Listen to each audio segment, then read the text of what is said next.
L'objectif qui nous réunit aujourd'hui, c'est que le projet Lift Cashew intervient dans l'appui et le développement des chaînes de valeur agricoles au Sénégal, en Gambie et en Guinée-Bissau.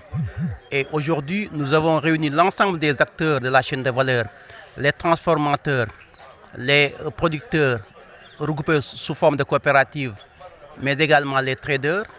Et nous voulons un peu les mettre en relation avec les institutions financières et les partenaires privés pour voir dans quelle mesure on va faciliter cette relation, accès tout financement, mais également le développement d'une approche publique-privée dans le domaine de la chaîne de valeur anacarde au Sénégal. Donc l'objet de cette rencontre, c'est de mettre en relation ces différents intervenants, ces différents acteurs. Mais en plus de ces acteurs directs, il y a les acteurs indirects qui sont essentiels dans la filière, ce sont les institutions financières. En les invitant pour les écouter, qu'ils proposent leurs produits, ils écoutent aussi les acteurs qui ont leurs soucis à relever. Je crois qu'au terme de cette rencontre, il en sortira des conclusions assez bénéfiques pour toutes les participants. C'est une rencontre que nous faisons d'habitude, presque que Shelter for Life organise chaque année à la veille de la campagne. Donc ce que nous attendons, c'est vraiment nous trouver de bonnes conclusions par rapport à la mise en relation entre les acteurs, c'est-à-dire les producteurs que nous sommes, les banques plus les acheteurs. Effectivement, aujourd'hui, nous avons déjà entrepris des actions. Nous avons organisé des réunions séparées avec les différents acteurs. Nous avons rencontré les institutions financières. Aujourd'hui, c'est de mettre en relation ces institutions financières avec les acteurs, les transformateurs, les coopératives et les traders. Et à la suite de cette rencontre maintenant, nous allons organiser d'autres B2B pour finaliser les conclusions de cette rencontre, mais également voir dans quelle mesure d'autres partenaires privés pourront intégrer cette démarche et faciliter un peu l'accès au financement et le développement d'une relation publique-privée entre ces acteurs. Donc ça, c'est une première étape ou une deuxième après les rencontres séparées. Aujourd'hui, c'est une rencontre de mise en relation et après la rencontre maintenant, il y aura un peu la préparation de la saison avec des détails, des rencontres détaillées et individuelles entre institutions financières et acteurs, mais séparément. Bon, les difficultés, je dirais d'abord le problème de financement, surtout pour l'achat des noix de cajou. Et heureusement, Shelter est là aujourd'hui pour nous aider sur ce domaine. Depuis quelques années, donc, ils sont là, ils nous épaulent. Et c'est le problème essentiel, c'est d'abord le financement. Ensuite, il y a la clientèle aussi, au niveau international aussi, c'est devenu un problème. Oui, parce qu'aujourd'hui, c'est ce qui est le grand souci, disons, la grande préoccupation des producteurs. Avoir un prix vraiment porteur. Donc, pour cette année, comme on peut dire, par rapport à l'année passée, nous pensons au moins si on peut aller de 300 à 400, voire même 500, ça serait vraiment meilleur, surtout pour le producteur, à 500 francs. Au Sénégal, le premier problème du prix, c'est qu'on ne transforme pas notre noix. On la vend à l'état brut.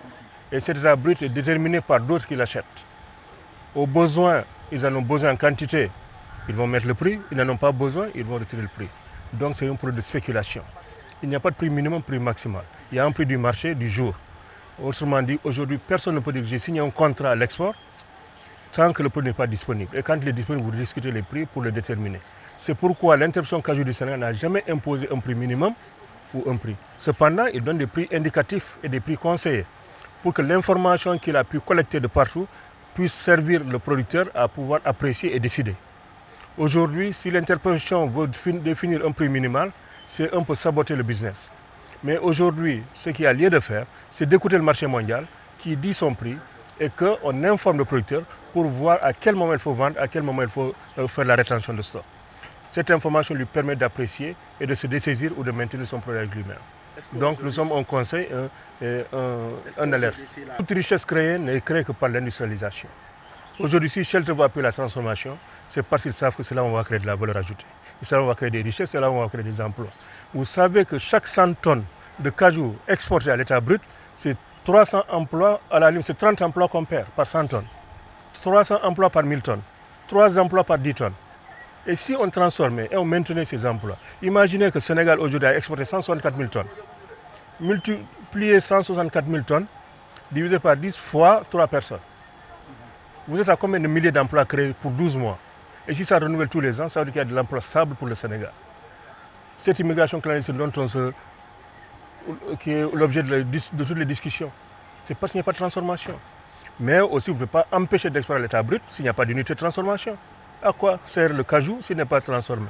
À quoi sert le cajou s'il est dans la main du producteur qui ne peut pas le manger, qui ne peut pas le transformer et qui ne va pas le vendre à l'état brut? Jusqu'à la date prochaine, il va falloir exporter à l'état brut, mais il faut que l'État appuie, facilite, améliore les conditions d'investissement pour que la transformation puisse être boostée.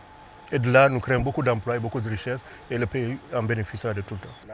Voilà, tout ce que nous demandons, c'est le soutien de l'État.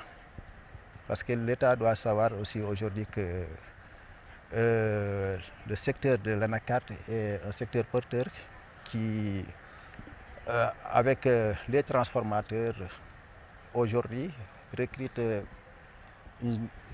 la majeure partie de la jeunesse de la zone. Par exemple, là où je suis à Sokone, il y a 2 usines qui sont là-bas pour la transformation. Il y a une aussi qui est en construction.